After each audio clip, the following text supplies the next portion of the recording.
Hi, this is me. Is checking. I wasn't thinking. Well, I don't work my weekend job today.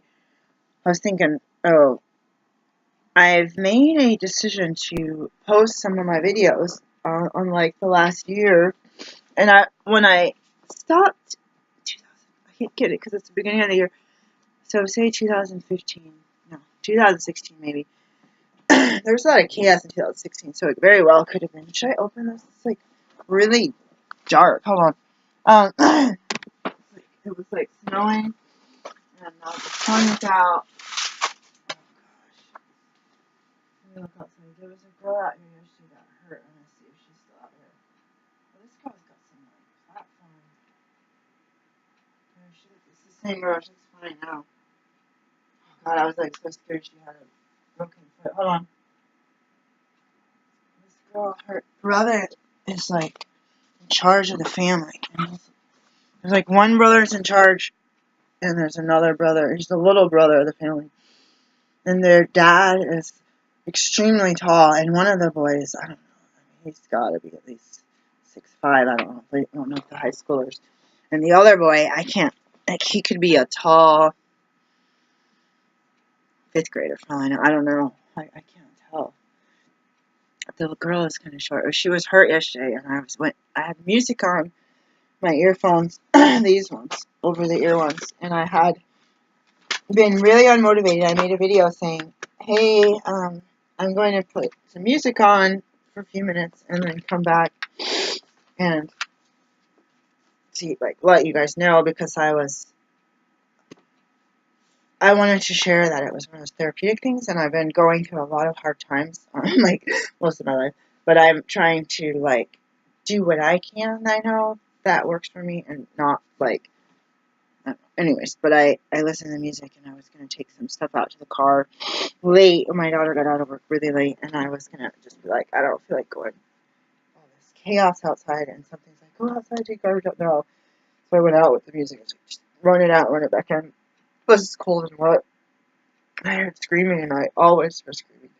So I put I kept that on my ears, and I was just going to my porch, and I was like, this sucks. Like, I'm just like, this is really, like, blood curdling, painful. Like, you hear them scream and cry all the time. But I just went and grabbed the neighbor and, like, carried her home. So I was just like, I was like, come here. I don't know what's wrong with you. I just felt like, the thing is, where I live is a different culture, and the kids will play outside unattended for extended amounts of time, and then their parents often are not home. And that's that hierarchy of the because it's the only girl, there's the boys watching each other. And this girl her dad is like, I don't think he's 7 feet tall. He's like, she'll run around the bushes from him. And I think, oh, she has got no fear. It's like this giant trying to like snatch her with his long arms. Like, he's like, he'd come on in the house. Like, it was like 4th of July. But it gets rowdy in my neighborhood. And what's weird is when I tell people that there's a lot of segregation here, so there'll be like all blacks and all Cambodians and all this and all Hispanic, and then people will be like, you know what? I saw one black person in my neighborhood, like 10-mile square radius, and I'm like, wow, yes, your neighborhood is diverse, thank you. And it's not. It's. I would look for houses in apartments, in condos, in plexes for 7.5 years. Over the phone, I was like, hi, I wanted to take a look at your house. Is it still available? And they'd be like, oh, yeah, you sound like a perfect candidate. I have 2 kids. I pay rent. This is what my rent is now. And, like, I work part-time because I'm a student full-time, but I'm doing, like, med program, this and this. Like, you sound like a perfect candidate. And I was like, yeah, I'm single, and, I'm studying all the time. We're gone, a lot, and all this stuff. Because sometimes they'd ask about some personal questions. Some people were crazy, like, we're gonna come in and inspect it all the time. And then I would get out of the car, and they would see a car coming up, and they'd run outside with their clipboard, with their, what is it, the background check, whatever, your credit check, and your information. And they would literally, like, hide their clipboard and say, sorry, ma'am, this is not your place, and I already have their email or something. please, my kid's school is 2 blocks from here.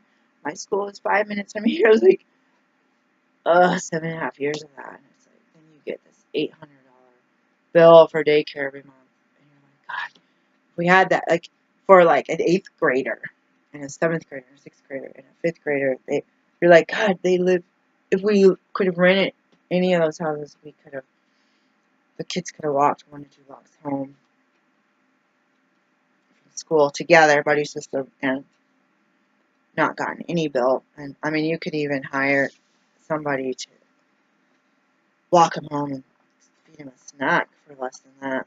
Anyways, it didn't happen. Things happen for a reason. I have to let it go. And if they have that type of attitude, the thing is, over the phone is one thing, but as soon as they see my skin color, so people here that are white will say,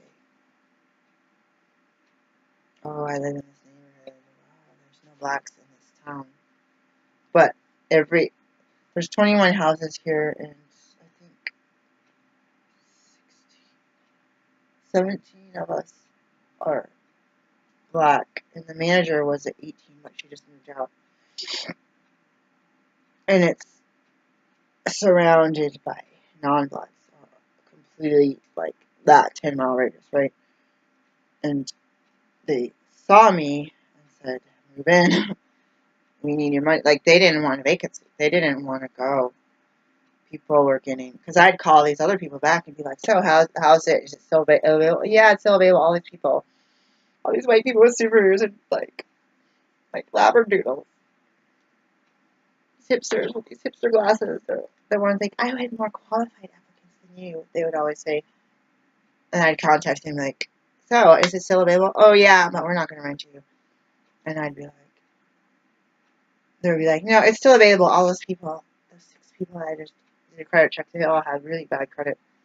They all had this, they all had this, they had this criminal record, this, producing pot or whatever, or meth or something.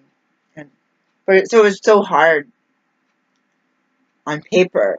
Their applicants that were more desirable for that neighborhood were totally unacceptable. But when they see them in person, they will say, "No, you look like you belong here. You don't." And of course, here, thank God, there is no credit problem. There is no eviction problem. There is no producing drugs problem. And it's really weird that they said don't, and I would be paying the $60 or whatever background check money. It's really weird that they don't allow me to pay that money. I mean, ultimately, if they're that racist and breaking the law by being racist, blatantly racist too, it's not like, "Oh my God, I have to throw our application in the garbage." It's like, you don't want to pay their mortgage on their house. You don't want to supplement their income with that type of attitude. Like, it's just have somebody who can, and it's like certain people have articles like, "This group of people tore up our house, and don't ever rent to," and a lot of owners and people talked. "My brother rents houses, and this type of person destroyed it, and they had parties, and they burned the place down." Like, so they will stereotype. So it is that unfortunate, that bad apple thing analogy. So I live here, and it's very interesting because people, when I volunteer in the hospital today, and on Wednesdays, and people ask me, "What's your story? Where do you live? Where do you live? Blah, blah, blah." No one asks me what country I was from. Usually they ask what country I'm from, and this, yes, what neighborhood are you in, this and that, how is it? And I tell them that it's usually, frequently, English is the 3rd language here, and I'm communicating with people. And I go to their house and watch TV, and they're watching it in even another language that nobody in the room understands. But we watch it because it's interesting. Apparently, a lot of people got each other hooked on these foreign shows. They have this special box that I have no idea what it is, but they get all of these channels that I don't get. I don't have anything. I don't have any subscription to anything. I'm gonna go get my water. Yeah. So I hear somebody out there. One of my kids said that I don't like them being all like uptight about what I'm uptight about. It makes me feel like it's kind of a self-talk to say, "Oh yeah, well, I don't want to pay your mortgage. I don't want to pay for your retirement. I want to invest in my own self anyway, but I especially want to invest with someone who's not going to judge me by the way I look and not find out. People are terrified. That's a big investment. They don't want it to be destroyed.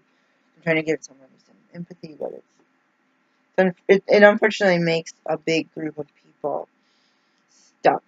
And where I live, you're so stuck that they exponentially raise the rent because they see that. They know that pattern. These people own other private places and they work with the city and they can see the stats and they can do their little chattering. And it's like they'll be like, well, they'll pay anything because that's the only place that's going to let them live there. This is in 7.5 years of looking. This was the only place. That manager was just like, boom, fill a paperwork now because my boss is not wanting another day of vacancy. We're cleaning, we're painting, we're doing this. The second thing is, I guess I don't have a second thing. Anyways, I would hope to make things shorter, and I'm really exhausted right now. I had to help somebody until about midnight last night, and then I was up. I used to get up at like 4:30, 5:30. I don't know what happened, but besides it's winter and I'm up at, I might often wake up at 5 and then I'm just like, forget it. And since I've stopped December I was no longer able to get, November I think, care for car accident injuries because all the funding came out and my insurance they won't support an automobile accident injury. They're not going to be responsible. Fine print, you're not going to be responsible for it. And then, therefore, I would receive a bill of an unknown amount. And I'm sad by that. And so I'm having more and more symptoms coming back because I'm not getting the maintenance care and the healing care. And thank God I got what I did because the first time I had to do this, funding ran out. When the PIP insurance ran out, oh my God, I was not. It was mentally, physically, and spiritually exhausting being in that amount of pain, like all day, 24/7, and that amount of like loss of like your body the way you want. And so we, it's kind of like someone with a pizza dough. All right, let's put this thing back together. Like, now that you're coming back regularly, we can start getting you healed up again. Because she saw some progress, my doctor, and then you slip off, and then you have all of this stuff backpedaling. It just sucks. I don't know. I mean, again, I always feel like a brat when I say this because I'm like, I'm not the only one in the world who has injuries or illness or diseases. People have body parts gone or paralysis. One of the biggest reasons that I bring this up, besides the system being skewed, is there a way I could change it? Because of my insurance, I can't even go somewhere and be like, I'm going to pay you $5 a week because of the way they're not allowed. If it's a covered service, they're not allowed to charge me, so they therefore charge them. But then if they audit and see that's created from a car accident, then that insurance bill would then be sent to me, the insurance company. But because of my insurance setup, because it's this type of insurance, I'm not allowed to pay out of pocket, even if people, my colleagues would know this, and they'd go to them anyways because they like their care, and they would not tell the doctors that they had this type of insurance. So they'd be like, no insurance, I'm paying cash. And you're just taking their word in the intake paperwork. And then I think sometimes the patients would submit the bill to the insurance company. And then they would get, these doctors' offices would get threats about how dare you bill this people. And I've had a call about some of this when someone says, hey, I want to I don't know why it's flashing. Sorry, that's really annoying. Hey, I want to pay you for this. Like, there's a list of things you know their insurance won't pay. Certain types of medications or even medical devices or certain things. I mean, you don't know this, but I don't know the whole list. And you can write a paper, or they sign a paper, and you can emphasize. For me, it has to be every 30 days for them, for my patients. Do you realize you don't need this? Do you realize you don't have to buy it for me? Do you realize that's a non-covered service? And the cost estimate before I even do. If it's a device, it's not like, oh, I'm just getting a massage now. Oh, you owe me $300. I'm not going to charge them $300, by the way. I'm just saying that I was always afraid of getting those kind of surprises at the end of a visit. No, you're telling me straight up right now. The one I have, which is weird, every time I went to a doctor who charged me cash and never had this state form, I'm just like in awe of. I have to go. My water's burning. I'm supposed to not go to the store for a week as I prayer and fast. And, my kids have food. There's a couple of things I ran out of today, and I've done like different. Not. I've done full fasting, not full food like I'd have lemon water or something. In the past, when I was redoing undergrad, I did a lot more fasting then. And something happened. It got hard. Plus, like my weight fluctuated really bad. Like I was like totally killed my metabolism for my body. I've already done too much with being homeless and broken. I've done too much. Like I think all of that very very like near starvation too many times in my life. I'm just speculating because it's not like I'm taking my blood and testing all and like, oh, let me evaluate the levels. And I end up having had so many instances where I had 0 calories in my diet on an ongoing basis. Here, there, a couple of months, a couple of weeks, a couple of days. I feel like if like some people just, oh, I did this flush, I feel really good, feel energetic. Go back to eating fruit and then add the other things, and they're fine.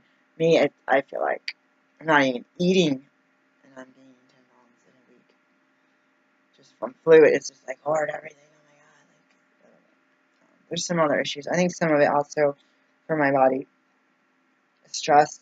I think some of it is also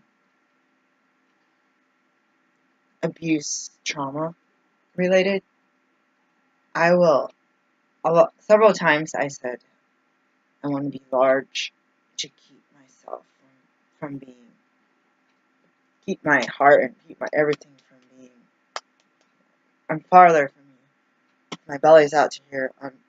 You can't get to me as easily. And I had those thoughts in my head all the time about, and it's a different